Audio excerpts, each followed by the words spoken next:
நம்ம இன்னைக்கு பார்க்க போகிறது மதுரையில் இருக்க ராயர் கோபுரம். இந்த மாதிரி தகவல் தெரிஞ்சுக்கிறதுக்கு நம்ம வீடியோக்கு லைக் போட்டு சேனலை சப்ஸ்கிரைப் பண்ணி வச்சுக்கோங்க. ராயர் கோபுரங்கிறது மதுரையில் ஒரு வரலாற்று சின்னமாக, முக்கியமான வரலாற்று சின்னமாக இருக்குது. இதோட நீளம் வந்து 170 அடி நீளமும் 110 அடி அகலமும் 50 அடி உயரமும் கொண்டதாக இருக்குது.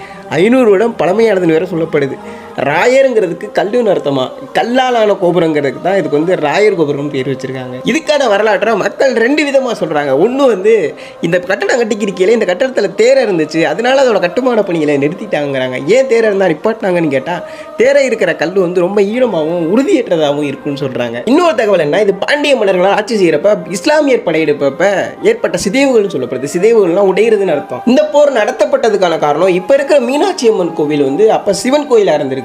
அங்கிருந்த சிவன் சிலையும் பாட்டிய நாட்டில் இருக்க செல்வங்களையும் திருடி செல்றதுக்காகவே இந்த போர் நடத்தப்பட்டதுன்னு சொல்லப்படுது. இந்த சிவன் சிலையை மறைக்க தான் இப்ப இருக்கிற மீனாட்சி அம்மன் சிலையை நிறுவி கோயிலோட பேரையும் மீனாட்சி சொக்கநாதர்னு மாத்திருக்காங்களாம். பிறகு திருமலை நாயக்கர் ஆட்சி அப்போதான் மீனாட்சி சொக்கநாதர் அழகர் ஆற்றில் இறங்குற விழாவை கதையா கட்டமைக்கப்பட்டு விழா கொண்டாடப்பட்டதாம். இப்படி 2 விதமா சொல்லப்படுது ராயர் கோபுரத்தோட வரலாறு. மறக்காம லைக் போட்டு விட்டு போயிருங்க.